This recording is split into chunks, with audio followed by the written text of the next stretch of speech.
You're a former senior colonel in China's military in the PLA. You're a member of the Chinese delegation here, and we've heard from Wang Yi, China's top diplomat, making a speech here, a very impactful speech, certainly. Now, he spoke, let's pick up on one thing he spoke about, the importance of sovereignty and territorial integrity. He said these are cornerstones of the international system. Now, I just want to be clear, I mean, should we understand that as a criticism then of the Russian invasion of Ukraine, which was, of course, a breach of Ukraine's territorial integrity? Well, China as a country that is not fully reunited certainly is more concerned with this issue of sovereignty. So we understand how sovereignty matters really, be it in China or in the rest of the world.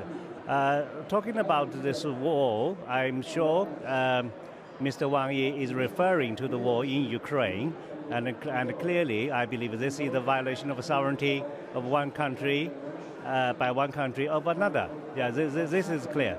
But I think China's thoughts on this issue just goes a bit further to the root causes, because if you talk about a murder, the investigation always starts from murder, but actually the murder was planned a long time ago.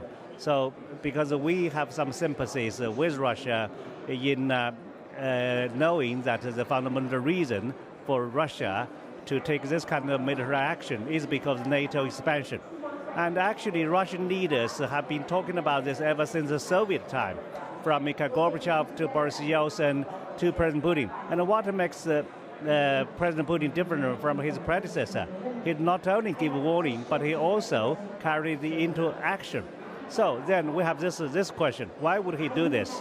So people talk about the sphere of influence. Sphere of influence is a dirty word, yeah. But if Russia believes it has sphere of influence, then would like to defend it with military means, then there is a sphere of influence for Russia. And given the history of the two countries, and think of the great connectivity between the two countries, so I kind of know what Putin would look at this issue from this perspective, which of course doesn't mean he's right. But just to drill down into this argument, which we've heard from the Chinese side, so sort of accepting Russia's motivations, as you suggest, but doesn't this ignore the right of the people of Ukraine to choose what they want? I think, yeah, that it is really miserable to see the great, atrocities that occurred in Ukraine, and this is the aftermath of the war. So to see the results, well, you, of course, need to know who actually has made this possible. That is the right way of thinking. But you also need to know why this has happened at all. And that is the root cause of this thing.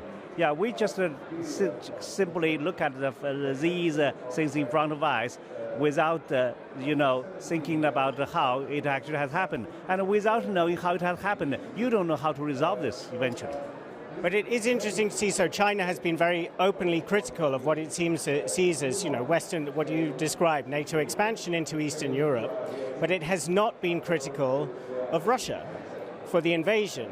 And you described the invasion, well, it is the murder, not the motive. It is the actual crime, not the reason for it. Why doesn't China simply say, this is wrong? I think China would put it in a more balanced or subtle way, because by stressing the importance of sovereignty, I believe that China has already made its attitude clear. And I believe at this conference, Mr. Wang Yi has actually spent more time talking about the importance of sovereignty. And he talked about this as a principle, and he talked about this as found in UN Charter. So I think this message should be already clear to all the people here. It cannot be misunderstood. But I'm still curious because, it's still leaving it on the level of implication rather than explicit language, whereas China is very clearly using explicit language with respect to its criticism of the United States. So why is it holding back on Russia but not holding back on America? Well, I think there is a difference, indeed. in an attitude toward the United States and toward Russia, because we were taken differently by these two countries as well. We were taken by the primary competitor of the United States, and we were taken as the strategic partners by by Russia. So therefore, the attitude of these two countries are different toward China, and we have to consider China is also Russia's largest neighbor, and vice versa. So in this regard, we have to make sure that our relationship with Russia is a good one, a sustainable one. When you look at the China-Russia relationship, do not always judge it, from the eyes of a third person. This relationship has to be put into context of bilateral relationship.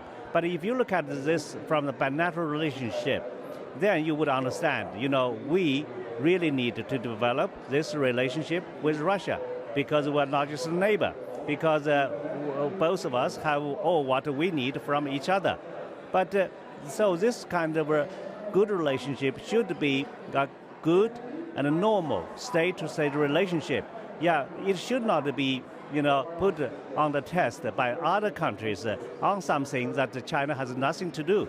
Being a Chinese, I sometimes feel flattered in that nowadays everything seems to be related to China. Even about this war in the heart of Europe, which has nothing to do with China, but people would still say which side you want to take. And all your questions seems to be suggesting indirectly that China should have a clear-cut position. And this actually is a kind of asking China to take a side.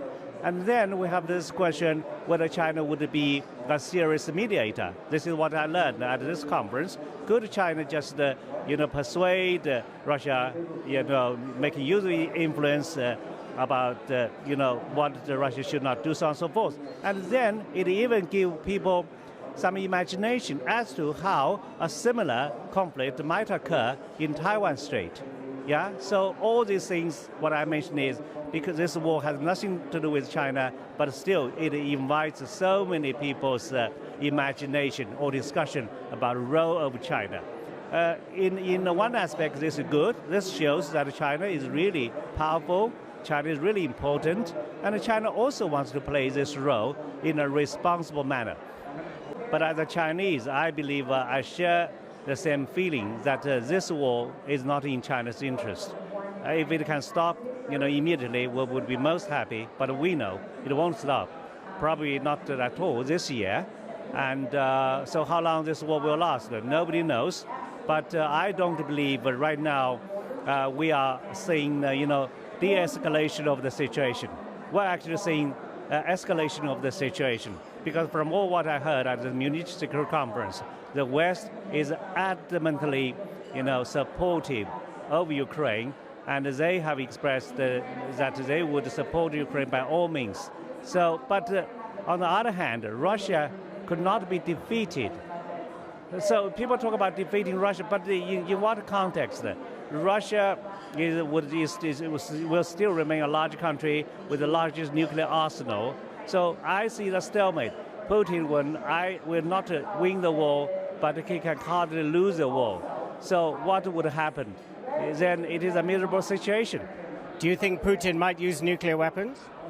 I don't know, but I worry about this.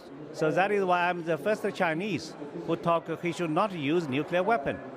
And so, excuse me, but so when Olaf Scholz, the German Chancellor, was in Beijing, he spoke to Xi Jinping, and there was a statement that came out also from Xi Jinping saying that, criticizing nuclear threats even. Is China prepared to use influence on Moscow to at least not go to that grim step of using nuclear weapons? I think China has already played a pivotal role in dissuading any possible use of nuclear weapons by Russia. I'm only a former PLA officer. I wrote this opinion. I know the relationship between our two countries are good, but this is about humanity. Nuclear weapons should not be used in any cases. So I wrote it. But I was most happy that my president talked about it in a week's time. And German Chancellor Scholz said that even for this agreement, his visit to China was worthwhile. And my president, in his bilateral talks with President Biden at G20, reiterated China's clear-cut position about no use of nuclear weapon. And this is not only China's position, this is Russia's own promise. Yeah, because in a joint statement by 5 nuclear weapon states, they have made a joint statement that a nuclear war cannot be won, so therefore it should not be fought. This is Russia's own promise.